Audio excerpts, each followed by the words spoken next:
Welcome to Inside Insights, your quick hit of tips, tools, and trends for manufacturing, distribution, and Dynamics 365 Business Central. Brought to you by InsightWorks. I want you to picture a traditional English workshop. Like, when I say that, what actually comes to mind for you? Oh, probably, blacksmiths hammering away at red-hot iron on an anvil. Right. Or maybe glass blowers, carefully shaping molten glass. You can almost smell it, right?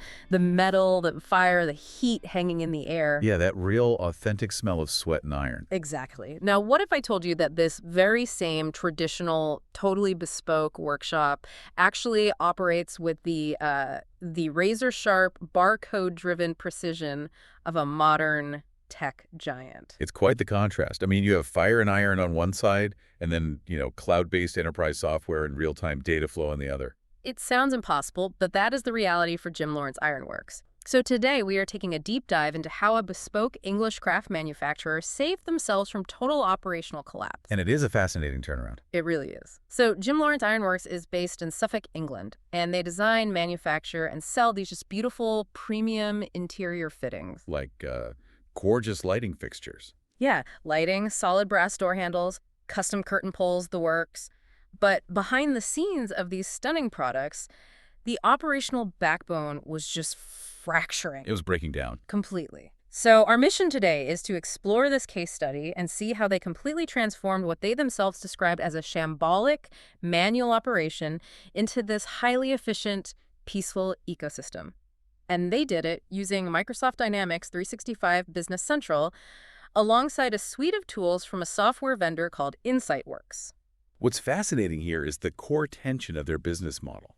Because Jim Lawrence isn't just, buying finished parts from a supplier overseas. Right, they aren't just importing boxes. Exactly. They aren't just tossing them in a warehouse and shipping them out to customers. Yeah. That kind of standard retail model is, frankly, relatively simple to track. Sure. But they handle the entire full production cycle completely in-house. The whole thing. The whole thing, right there in Suffolk. We're talking about raw steel and brass coming in the back door, and then the actual blacksmithing, the glass blowing, the painting. The finishing touches. Yeah, all the way through to direct-to-consumer fulfillment out the front door. And when a manufacturer has that level of internal complexity, standard out-of-the-box business software usually completely fails them. Which brings up a really interesting narrative about the clash between, the beauty of craft and the absolute chaos of logistics. Because how does a business making such beautiful things end up struggling so badly behind the scenes? Well, it happens when the physical reality of the business outgrows the systems tracking it. The artisans are doing incredible work, but the operational backbone is collapsing under the weight of manual data entry. Yeah, the source material outlines some pretty severe growing pains when they first migrated to Microsoft's Enterprise Resource Planning System, or ERP, which is Business Central. Right. They found out very quickly that the standard setup just wasn't enough to handle the quirks of a custom forge. Not even close. So let's paint a picture of that collapse, because it sounds incredibly stressful for everyone involved.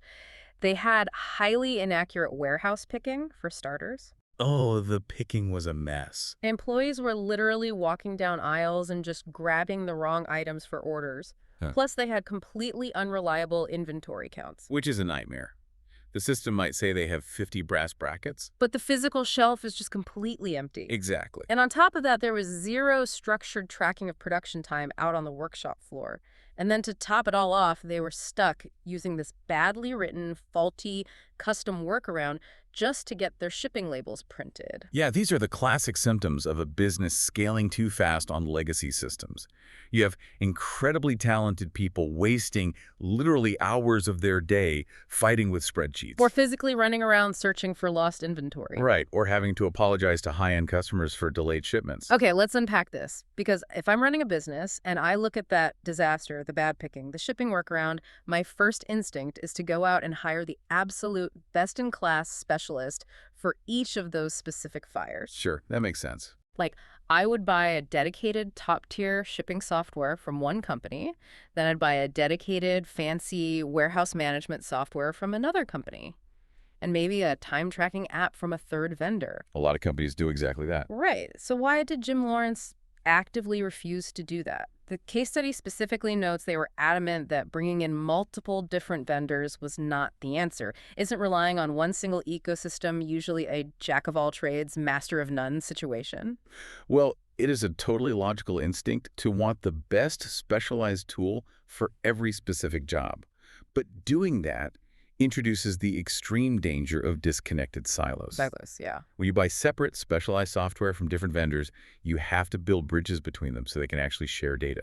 It's the Frankenstein software approach. So stitching a bunch of different apps together. Precisely.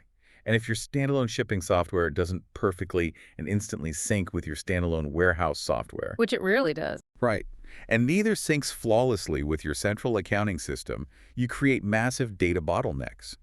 An update in the warehouse might take an hour to reflect in the shipping department. Oh, wow. So you're always behind. Always.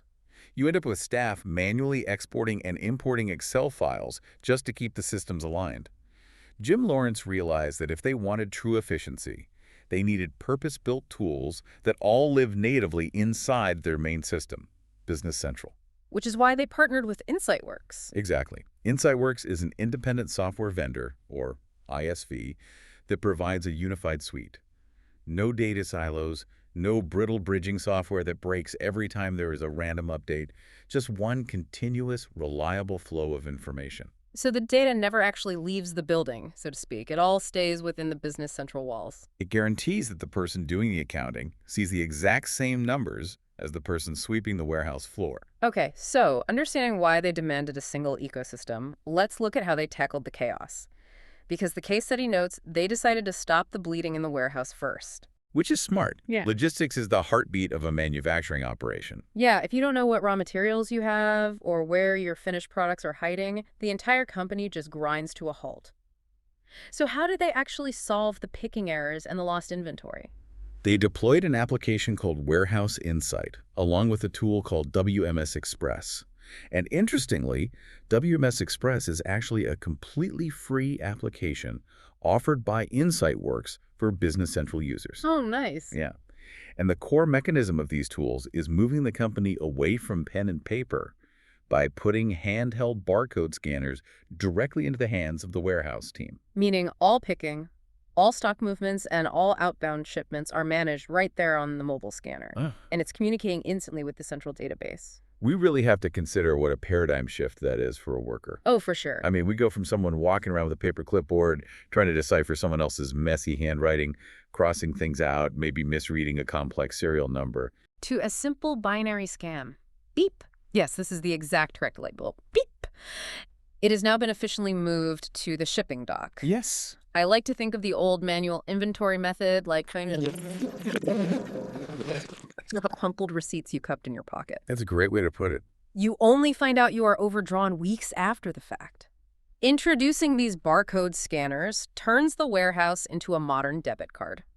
The second an item is scanned and moved, the central bank balances your inventory database updates instantly across the entire company. That is the perfect analogy. Ah. The physical movement of the good and the digital record of the good become simultaneous. There is zero lag time. But keeping that bank balance perfectly accurate requires continuous auditing, right?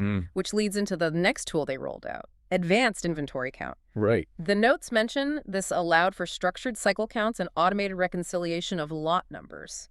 Let's translate some of that terminology for the listener. What is the actual mechanic of a cycle count, and why does it even matter?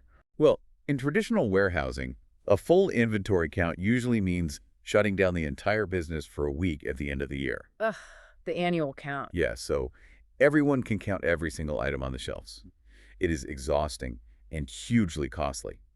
But a cycle count breaks that massive task down. It allows the system to prompt workers to count just a small, specific subset of inventory every day during their normal routine. So they just do a little bit at a time. Exactly. By the end of the month, everything has been counted without ever stopping operations. Advanced inventory count makes managing those daily micro-audits seamless, with flexible sheets and multi-user support. Okay, and what about the automated reconciliation of lot numbers? I imagine a lot number is basically tracking a specific batch of raw materials. Exactly that.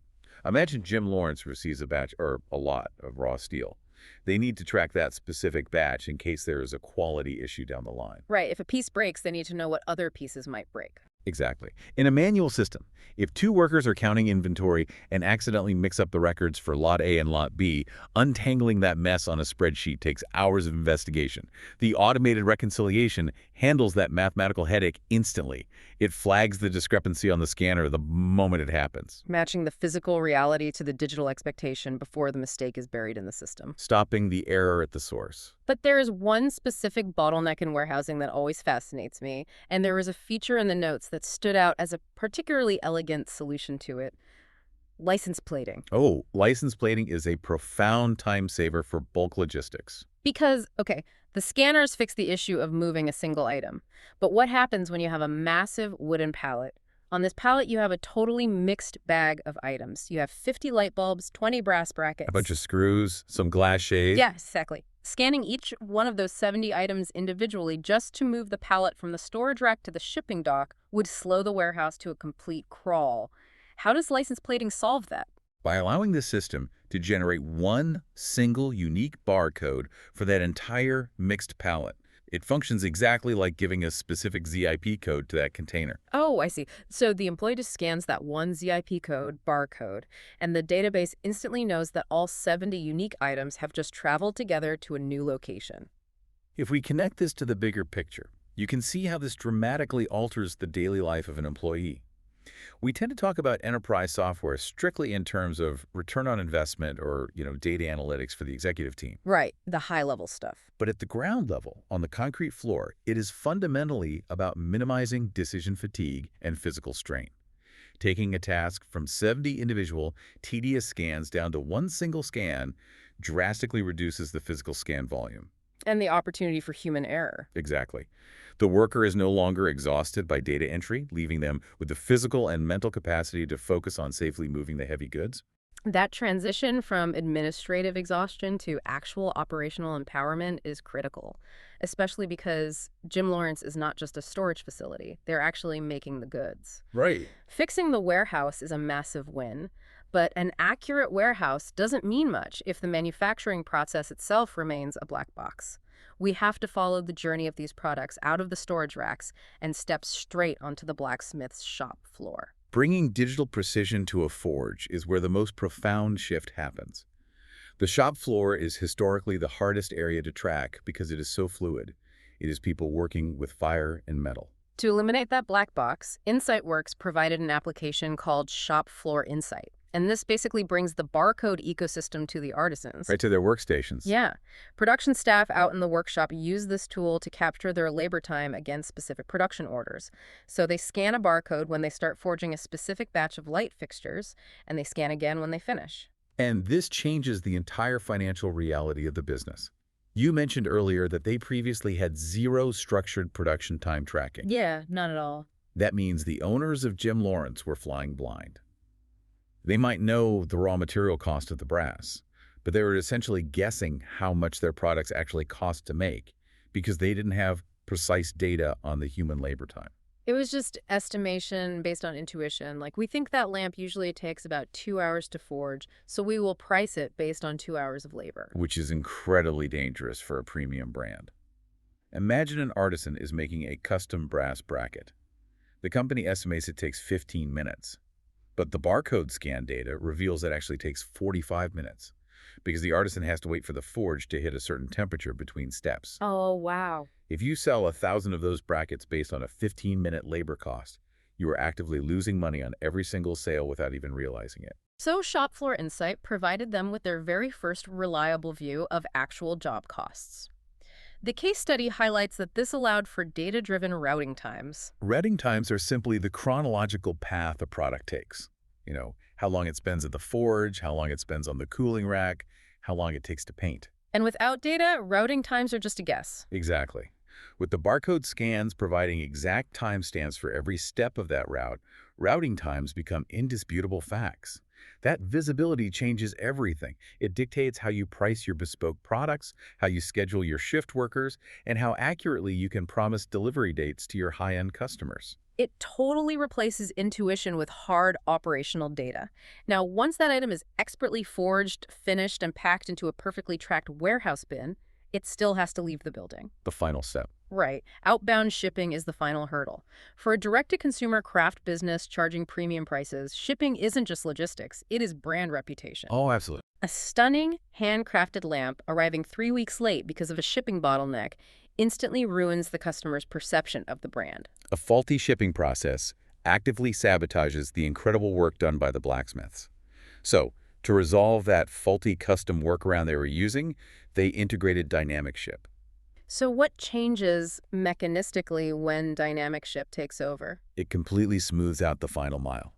It brings in multi-carrier connections directly inside Business Central.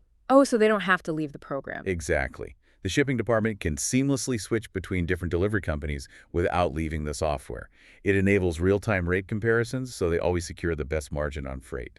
That's huge for the bottom line. And most importantly, it allows them to print shipping labels directly from the unified system. There is no exporting customer addresses to a secondary program, which is where errors usually happen. So the journey from raw iron entering the building to a beautifully labeled box sitting on a delivery truck becomes one seamless, unbroken chain of custody for the data. And the source material mentions they are even pushing this visibility into their retail showrooms. That's right. They are deploying a tool called counter sales. Soon, a walk-in customer buying a lamp straight off the display floor will be rung up using barcode scanning and flexible payments natively inside that exact same Business Central system. Think about the mechanics of that. When a retail customer buys that lamp up front, counter sales instantly deducts those specific parts from the central database. Instant updates again. Right. The blacksmith working in the back room immediately knows that the inventory has changed. There's no risk of the blacksmith trying to use a glass shade that was literally just sold in the showroom 5 minutes ago. Now here's where it gets really interesting though. We've spent the last few minutes discussing the mechanics of these applications, and honestly, it sounds almost too easy. It never is. Right. You install the apps, hand out the scanners, the database updates, and your business is magically saved. But the case study is refreshingly transparent about the messy human reality of actually implementing this kind of total operational overhaul. Digital transformation is rarely a straight line. It is never just a plug-and-play scenario where everyone instantly adapts. Not at all. The source reveals this wasn't an overnight quick fix. They actually began deploying these InsightWorks applications way back in 2016. Wow, so a long journey. Yeah, they started with Warehouse Insight as the foundation and methodically added the rest over the years. But there is a crucial detail to pull out here. Moving from legacy manual processes to a fully digital ecosystem meant that literally every aspect of their operation had to change at the exact same time. That is the paradox of implementing a unified system. Because everything is deeply connected, you cannot just change one tiny piece in isolation and leave the rest alone. It's all or nothing. Basically. The new warehouse scanners demand precise data from the production floor, and the new shipping system demands precise data from the warehouse. It triggers a massive domino effect of process redesign across the entire company. And the case study openly admits that the implementation was exceptionally demanding. It explicitly states that the hardest part wasn't configuring the software apps.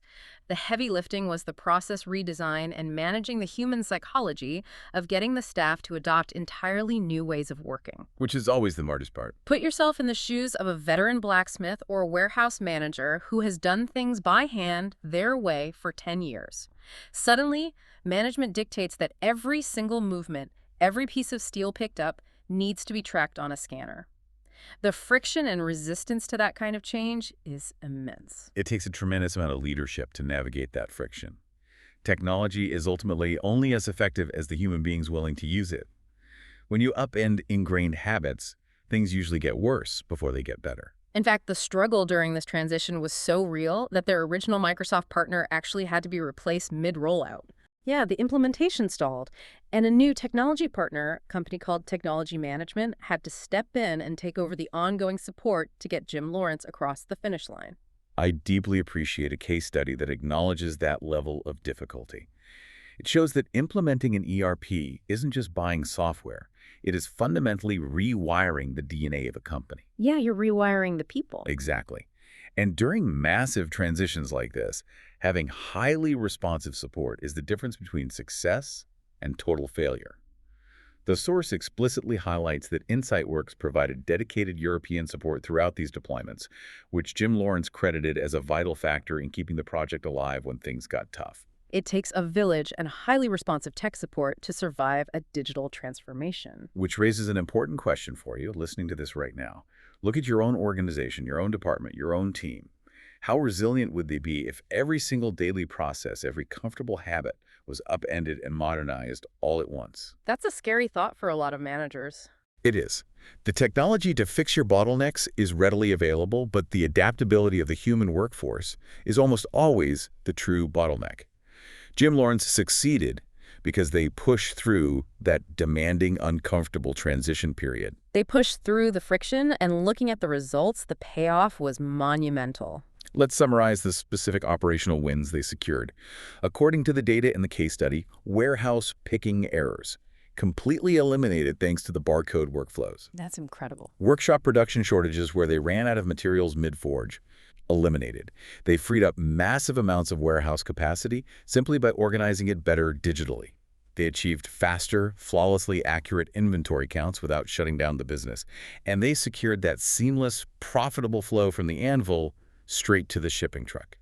Moving from manual chaos to digital precision gave the leadership team total visibility and absolute control over their margins and their timeline.